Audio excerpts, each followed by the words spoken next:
우리 한국 교회 부흥사를 살펴보게 되면 여러분들 아마 제일 먼저 떠오르시는 것이 1907년 평양 대부흥이었죠. 그 다음에 이제 2000년대가 되면서 우리나라에 다시 불어온 바람이 어게인 1907. 그래서 부흥도 노래가 원래 이 땅의 황홀 보소서라는 찬양이 있었는데 부흥 2000이라고 다시 또 새롭게 나왔습니다. 오소서 진리의 말씀 성령님 이래가지고 부흥 2000이 또 한참 2000년대 초반을 이렇게 잡았습니다. 그런데 실제로 우리 교회사를 이렇게 쭉 살펴보다 보면 1970년대에 놀라운 성령의 역사가 있었습니다. 그래서 이때 전국적으로 교회들마다 성령의 은사를 받고 교회에서 많은 성도들이 방언을 하고 그렇게 하는 과정 속에 조금 부작용이 있었어요. 고린도 교회처럼 이제 그 방언 은사를 받은 성도님들이 우리 교회 목사님은, 우리 교회 전도사님은 방언 하나 안 하나 이렇게 보면서 방언을 하시면 신령하시구나.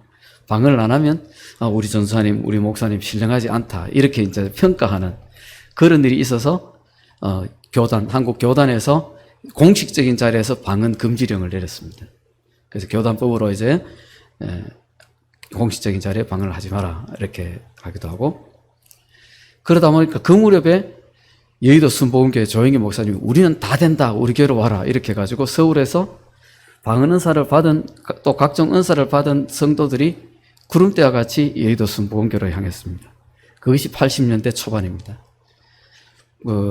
여의도 순복음교회 부흥사를 봐도 82년도부터 폭발적으로 숫자가 증가하는 것을 볼 수가 있는데 그것이 바로 이 성령의 역사가 있었음을 증명해주는 하나의 증거라 하겠습니다.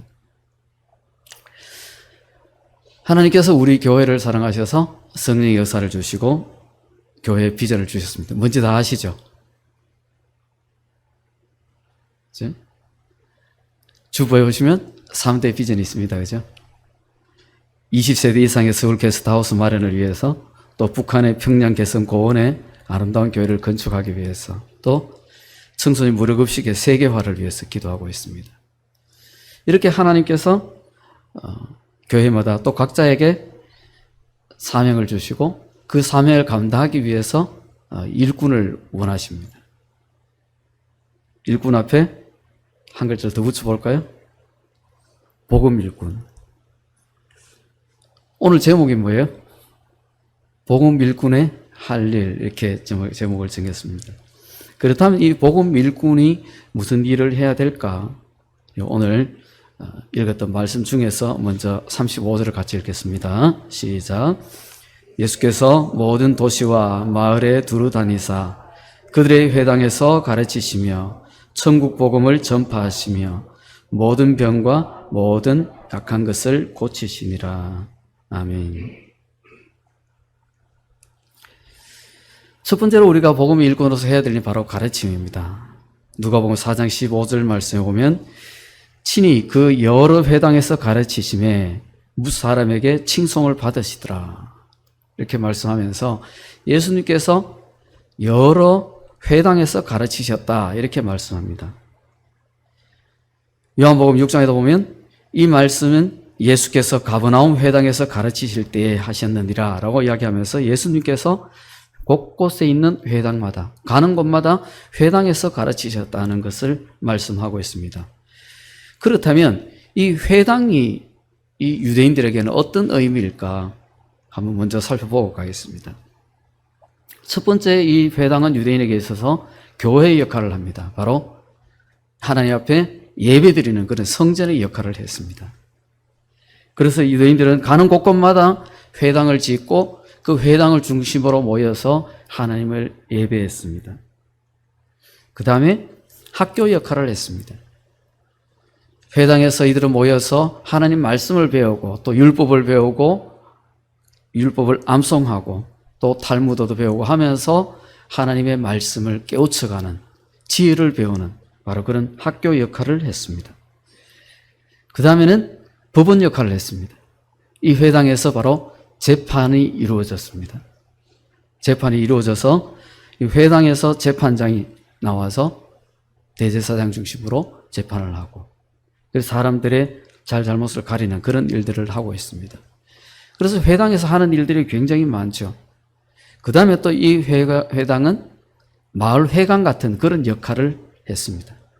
그래서 무슨 일이 있으면 사람들이 곳곳에서 모여서 이 회당에 모여서 같이 회의도 하고 또 모여서 뭔가 서로 좋은 것을 나누기도 하는 바로 그런 장소였습니다. 필리핀에 가보면 거기 조그마한 소도시들마다 행정구역이 있는데 그 행정구역이 바로 그렇습니다.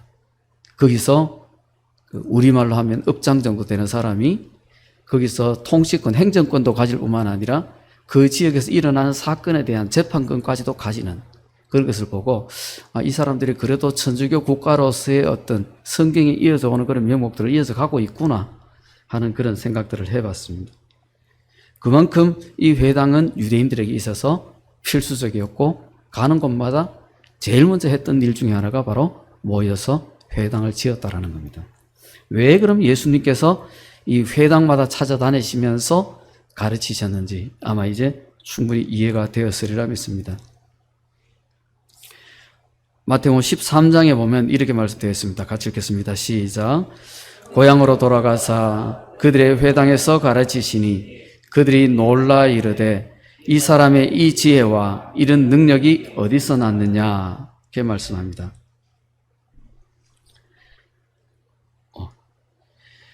예수님이 고향으로 돌아가셔서 그들의 회당에서 또 들어가셔서 가르치셨습니다. 그런데 그들이 놀랐다라고 이야기합니다.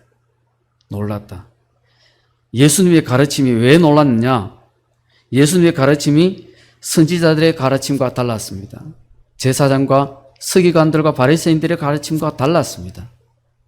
그들보다 훨씬 더 지혜가 월등했고 또 그들에게 보이지 않았던 예수님의 가르침에는 말씀 자체에 뭐가 있었다고요? 능력이 있었다는 겁니다.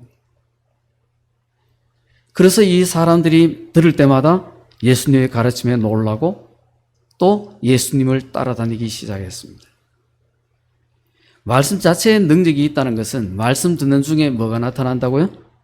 기적이 나타날 수도 있다는 겁니다. 그러다 보니까 이 사람들이 예수님의 그 말씀을 듣기 위해서 도시락을 싸들고 다니기도 하고 또 때로는 먹을 것이 없음에도 불구하고 광야에서도 예수님의 말씀을 듣기 위해서 따라다녔습니다. 그렇게 예수님을 따라다니는 모습을 보고 물론 예수님이 긍휼히 여기는 그런 마음을 가지시기도 하셨죠. 그러나 어쨌든 예수님의 가르침에는 바로 능력이 있었다는 것, 하나님의 지혜가 있었다는 것, 이 말씀을 우리가 기억할 필요가 있습니다. 그 다음에 복음의 일구는 해야 될 일은 바로 복음 전파입니다. 누가복음 4장 43절 말씀에 이렇게 말씀합니다. 같이 읽을까요? 시작. 예수께서 이르시되 내가 다른 동네들에서도 하나님 나라의 복음을 나는 이 일을 위해 보내심을 받았노라 하시고, 예수께서 다른 동네들에서도 하나님 나라 복음을 전하여야 하리니, 예수님이 아마 찾아오는 사람들에게만 복음을 전하셔도 유대의 온 민족에게 충분히 복음을 전가하실 수 있었을 겁니다. 들을 수 있었을 겁니다. 그럼에도 불구하고 예수님은 동네에서 동네로 또 동네에서 다른 동네로 계속해서 다니시면서 복음을 전했다라는 겁니다. 그 다음에 하나님 나라의 복음을 전해야 되는데 이 일을 위해서 내가 부르심을 받았노라 라고 말씀하십니다. 예수님의 가장 큰 사명은 우리는 지금까지 우리를 죄에서 구원하시기 위해 온 것으로만 알고 있었습니다. 그런데 예수님의 사명 중에 귀한 직접 밝히신 사명이 바로 이 일을 위해서 보내심을 받았다라고 말씀하고 있습니다. 복음 전파, 바로 예수님이 이 일을 위해서 이 땅에 오셨다는 것을 우리는 꼭 기억해야 됩니다. 그 다음에 이제 마태복음 9장 35 오늘 말씀에 모든 도시와 마을에 두루다니사 그들의 회당에서 가르치시며 복음을 전파하시며 모든 병과 모든 약한 것을 고치시니라 라고 말씀합니다. 여기 보면 모든 도시와 마을에 두루 다니사 이렇게 이야기합니다. 조금 전에 말씀드렸다시피 예수님은 가실 수 있는 모든 땅을 돌아다니시면서 직접 복음을 전가하셨습니다. 왜? 한 지역에 있는 사람이라도 더 말씀을 듣게 하기 위해서, 또 혹 그 땅에 있는 이방인들이라도 그 말씀을 들을 수 있는 기회를 주시기 위해서. 이 말씀을 본다면 우리가 왜 선교를 해야 되고 왜 선교지에 가야 되는지 분명하게 알 수 있습니다. 우리가 막연하게 선교해야 된다, 선교지에 가야 된다, 선교지를 후원해야 된다 이렇게만 기도할 것이 아니라 바로 예수님의 말씀 때문이라는 겁니다. 예수님의 모범 때문이라는 겁니다. 전 세계 곳곳을 우리가 다니면서 바로 예수님의 그 복음을 전해야 되는 이유입니다. 그 다음에 세 번째는 병고침입니다. 시편 103편 말씀 같이 읽습니다. 시작. 그가 내 모든 죄악을 사하시며 내 모든 병을 고치시며. 아멘. 예수님은 늘 병을 고치실 때마다 그 사람의 죄의 용서까지 하시는 모습을 봅니다. 그래서 때로는 서기관이나 바리새인들로부터 질타를 받기로 했습니다. 저 사람이 누구간데 감히 죄를 사하느냐, 저가 하나님이냐, 이렇게 여러 공격을 하면서 예수님을 몰아붙이기도 했습니다. 예수님이 이 땅에 오신 것은 우리 육신의 병만을 고치기 위함이 아니고 바로 우리 영혼의 병도 고치기 위해서 오셨기 때문에 그렇습니다.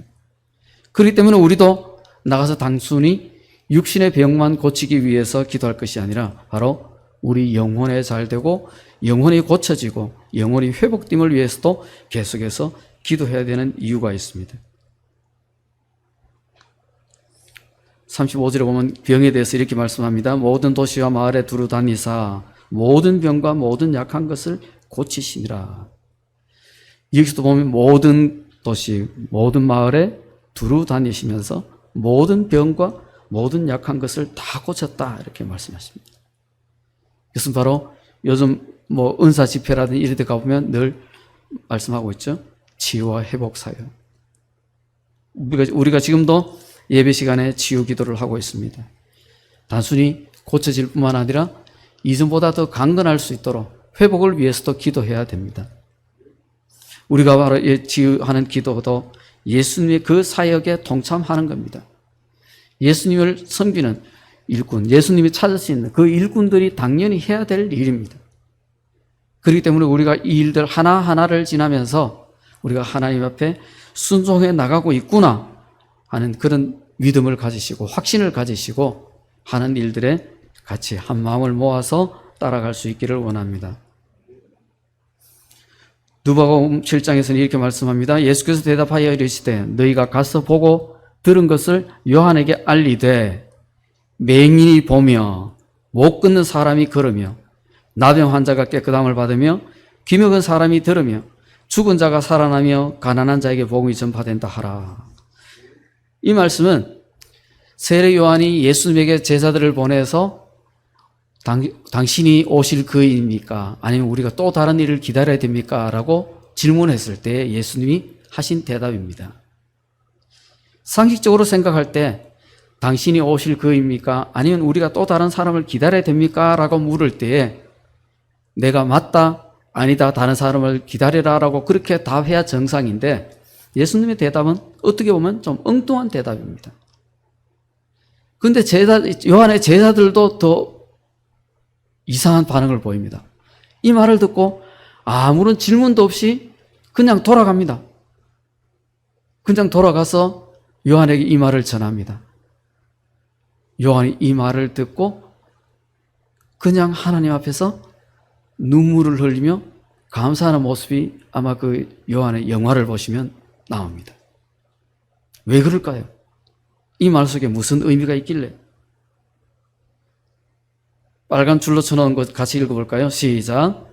맹인이 보며 못 걷는 사람이 걸으며. 예. 여기서 다른 사역들은 앞에 있는 선지자들도 했습니다. 죽은 사람도 살렸습니다. 그런데 어느 곳에도 눈먼 사람이 보고 안전뱅이가 일어났다는 지적은 없었습니다. 그 일은 누가 하느냐 하면 바로 오실 그이가 오면 앉아있는 자들이 일어서게 되고 눈 감은 자들이, 눈 먼 자들이 보게 될 것이다 라고 시편에서 말씀합니다. 바로 그 말씀이 이루어진 것을 알기 때문에 그렇습니다.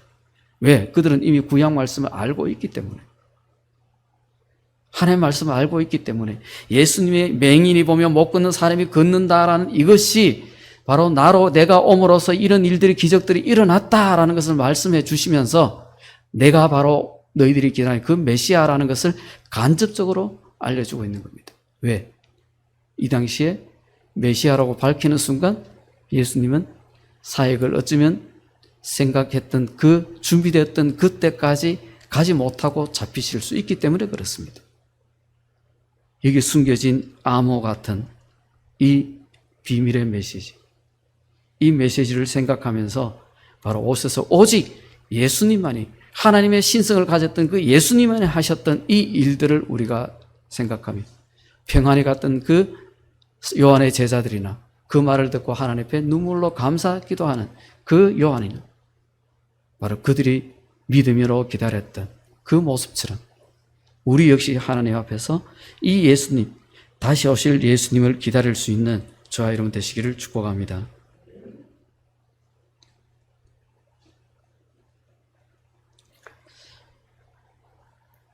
(9장) 37절에서 38절 말씀 우리 같이 두 절을 같이 한번 더 읽겠습니다. 시작.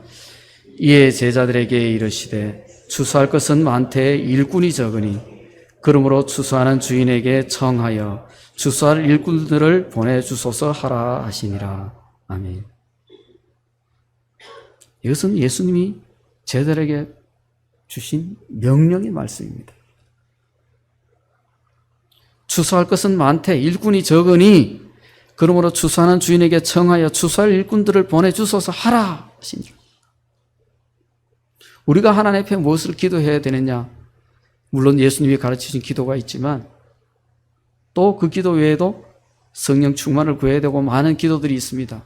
그런데 거기 한 가지 더 있습니다. 바로 추수할 일꾼을 위해서 기도하라라는 겁니다. 제가 받은 그 기도 제목 중에 기도 합주 기도 제목 중에 바로 이 기도 제목입니다. 우리 교회 선교의 대가 끊어지지 않게 하소서. 선교의 일꾼을 보내주소서. 매번 기도할 때마다 주일학교가 생각이 납니다. 주일학교가 어떻게든 일어나야 될 텐데, 중고등부가 다시 일어나야 될 텐데, 청년들이 모여야 될 텐데, 그것이 기도 제목으로 남습니다. 예수님이 이렇게 기도하라 하시는 이유는 바로 일꾼이 적으니, 일꾼이 적기 때문에 그렇습니다.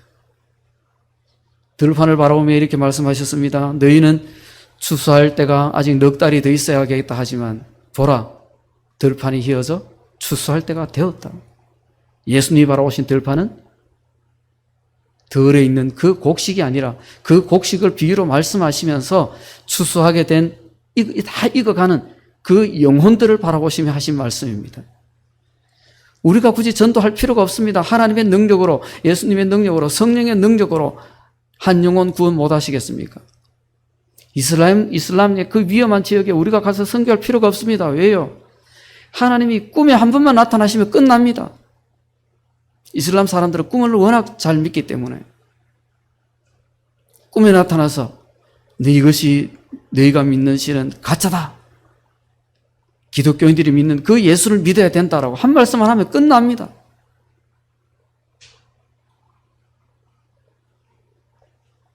(90년대) 중반에 미얀마에서 놀라운 일이 있었습니다.